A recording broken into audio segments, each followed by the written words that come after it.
Hello दोस्तों, कैसे हैं आप सब। उम्मीद है सब बढ़िया होंगे। आज के वीडियो में बात करने वाले हैं भारत के एक बहुत ही महत्वपूर्ण राज्य बिहार राज्य की।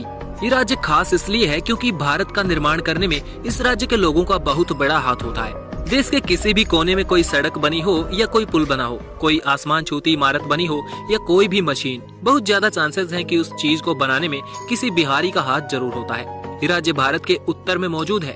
इस राज्य की सीमाएं झारखंड, बंगाल, उत्तर प्रदेश और हमारे पड़ोसी देश नेपाल से लगती हैं। ये राज्य 94,000 वर्ग किलोमीटर के क्षेत्रफल में फैला हुआ है, जो इसे देश का 12वां सबसे बड़ा राज्य बनाता है। इस राज्य में 38 जिले मौजूद हैं और पटना शहर इस राज्य का सबसे बड़ा शहर है और इस राज्य की राजधानी भी। पटना के बारे में हमने पहले भी वीडियो बना रखा है। जैसा कि हमने बताया कि ये राज्य क्षेत्रफल के मामले में भारत का 12वां सबसे बड़ा राज्य है। 2011 की जनगणना के अनुसार इस राज्य में करीब 10.5 करोड़ की जनसंख्या पाई जाती है। अगर इसके क्षेत्रफल से जनसंख्या का अनुपात निकाला जाए तो इस राज्य में करीब 11,000 व्यक्ति प्रति वर्ग किलोमीटर का जनसंख्या घनत्व पाया जाता है।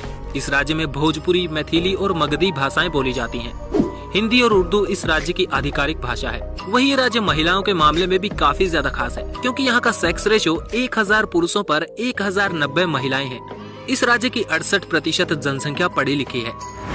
आज के समय बिहार की 20% जनसंख्या शहरों में रहती है। इसका एक बड़ा कारण ग्रामीण क्षेत्रों में रोजगार का ना मिलना है। बिहार के ग्रामीण क्षेत्रों के लोग बिहार के अलावा भारत के कोने कोने तक और विदेशों में भी पहुंच चुके हैं। बिहार की जनसंख्या में 58% लोग 25 वर्ष से कम आयु के हैं। इस आधार पर बिहार को युवा राज्य भी कहा जा सकता है। बिहार के लोग देश के लिए बहुत ही ज्यादा महत्वपूर्ण हैं। प्राइमरी सेक्टर में काम हो या बड़े अधिकारी पदों के लिए अधिकारियों को तलाशना हो, बिहार वो भूमि है जहाँ की मिट्टी से हर तरह के लालों को जन्म मिलता है। आज ही नहीं, इतिहास में हजारों साल से बिहार पॉलिटिक्स, इकोनॉमी और एजुकेशन का हब रहा है। चंद्रगुप्त के समय से इस राज्य का इतिहास चला आ रहा है। दुनिया में फैला महान दर्शन बौद्ध दर्शन भी इस राज्य में काफी ज्यादा फैला हुआ था।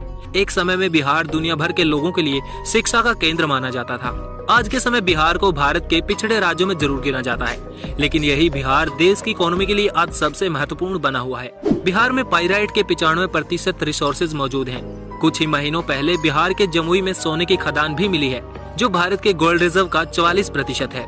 2013-14 में बिहार की जीडीपी 3600 बिलियन भारतीय रुपए के आसपास हुआ करती थी, जिसमें 22% एग्रीकल्चरल, 5% इंडस्ट्रीज और बाकी का हिस्सा सर्विस सेक्टर से बिहार को पैसे देता है। इस राज्य की जनसंख्या में से 80% लोग एग्रीकल्चर से जुड़ा हुआ काम करते हैं। बिहार भारत का चौथा सबसे बड़ा सब्जियां उगाने वाला और 8वां सबसे बड़ा फल उगाने वाला राज्य है। बिहार के बेगूसराय में सबसे ज्यादा इंडस्ट्रीज मौजूद हैं, जिस वजह से इसे बिहार की इंडस्ट्रियल कैपिटल भी कहा जाता है। इसके अलावा हाजीपुर, डालमिया नगर, मुंगेर और बरौनी में भी इंडस्ट्रियल एरिया मौजूद है। इसके अलावा पटना ही एक ऐसा शहर है जिसका पर कैपिटा जीडीपी बिहार के दूसरे इलाकों से ज्यादा है। इसके अलावा बिहार भोजपुरी गाने और फिल्मों के लिए भी पॉपुलर है। भोजपुरी इंडस्ट्री में आज के समय काफी ऐसी फिल्में बनाई गई हैं जो देश भर के लोगों द्वारा देखी जाती हैं।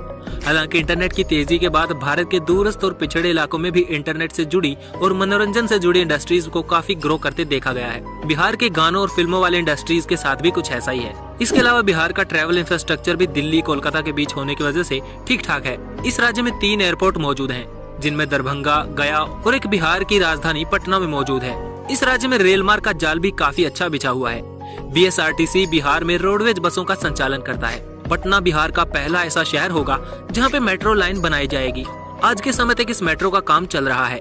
31 किलोमीटर लंबी ये रैपिड ट्रांसपोर्ट लाइन पटना के ट्रैफिक को कम करने में मदद करेगी। अगर वीडियो पसंद आया तो लाइक कीजिए और इस चैनल को सब्सक्राइब कीजिए। अगर अपने शहर के बारे में वीडियो चाहते हैं तो कमेंट में अपने शहर का नाम लिखकर जरूर बताएं। Thanks for watching.